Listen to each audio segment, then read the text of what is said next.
নমস্কার, আপনাদের সকলকে স্বাগত। আজ জানবো মধুসূদন দত্তের পিতা রাজনারায়ণ দত্ত ও মাতা জাহ্নবী দেবীর কথা।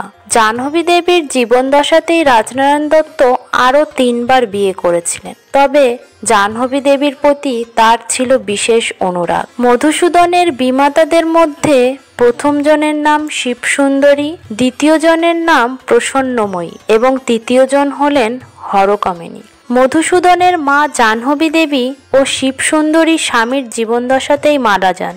অপর দুজন বিধবা অবস্থায় কয়েক বছর জীবিত ছিলেন। মধুসূদনের মা জাহ্নবী দেবী ছিলেন অত্যন্ত স্নেহপরায়ণা ও পর দুঃখ কাতরা রমণী। স্বামীর ন্যায় তিনিও মুক্ত হস্তে দান করিতেন। স্বামীর সেবাই তিনি পরম ধর্ম বলে মনে করতেন। কখনো কোনো বিষয়ে স্বামীর বিরুদ্ধচারণ করেননি। তার উপস্থিতিতেই রাজনারায়ণ দত্ত যদিও আরও 3টে বিয়ে করেছিলেন, তাতেও তিনি কখনো স্বামীর প্রতি অশ্রদ্ধা প্রকাশ করেননি। মধুসূদন যখন মাদ্রাজে গেলেন, রাজনারায়ণ দত্ত দ্বিতীয়বার বিয়ে করতে ইচ্ছা প্রকাশ করে জাহ্নবী দেবীকে বলেছিলেন, দেখো, আমাদিগের পুত্রটিও আমাদিগকে ছাড়িয়া গেল।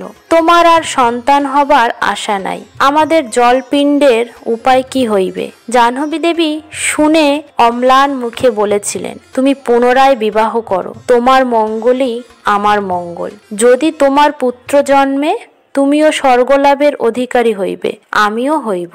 বহুপত্নীক হলেও রাজনারায়ণ দত্ত এই সকল কারণেই জাহ্নবী দেবীকে সবচেয়ে বেশি স্নেহ করতেন এবং সকল বিষয়েই তার মত নিয়ে কাজ করতেন। মধুসূদন যখন খ্রিস্ট ধর্ম গ্রহণ করেন, তখন জাহ্নবী দেবীর অনুরোধেই মধুসূদনকে প্রচুর পরিমাণে অর্থ সাহায্য করেছিলেন রাজনারায়ণ দত্ত।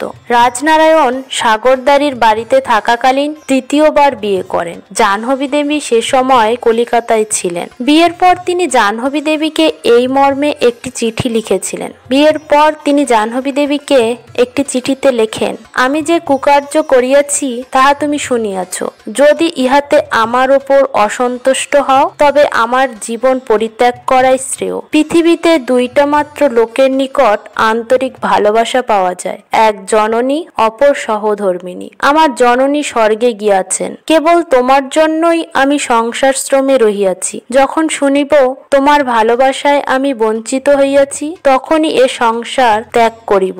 তোমার জন্য যে একটা সেবিকা আনা হইয়াছে, কাল তাহাকে পিত্রালয়ে পাঠাইতে হইবে। রাজনারায়ণ দত্ত জাহ্নবী দেবীকে কতটা ভালোবাসতেন তা তার তৃতীয় স্ত্রীকে সেবিকা বলে উল্লেখ করাতেই প্রমাণ হয়। বাস্তবেও স্বামীর স্নেহের প্রতি জাহ্নবী দেবীর এরূপ একাধিপত্য ছিল যে তার অন্য স্ত্রীগণ তার কাছে সেবিকার ন্যায় থাকতেন। স্বামীর আদেশ অনুসারে তারা জাহ্নবী দেবীকে প্রভুপত্নীর ন্যায় ভয় ও সম্মান করতেন এবং তিনি অনুগ্রহপূর্বক তাহাদেরকে যা কিছু বস্ত্র অলংকার দিতেন, তাতেই তারা কৃতার্থ বোধ করতেন। স্ত্রীর প্রতি এমন সমাদর ও অনুরাগ সত্ত্বেও রাজনারায়ণ দত্ত পুনর্বার বিয়ে করেছিলেন। তবে এতে বিস্ময়ের কিছুই নেই। স্ত্রী সত্ত্বেও পুনর্বার বিয়ে যে দূষণীয়, সেকালে ধনী ব্যক্তিবর্গের মধ্যে তা অনেকেই মনে করতেন না। মধুসূদনের ধর্মভ্রষ্ট হওয়াতে পিণ্ডলোপের আশঙ্কা তার হৃদয়ে প্রবল হয়েছিল।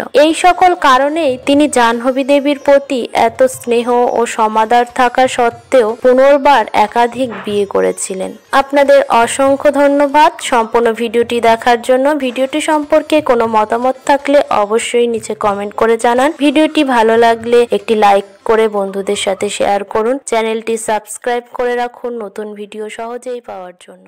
ধন্যবাদ।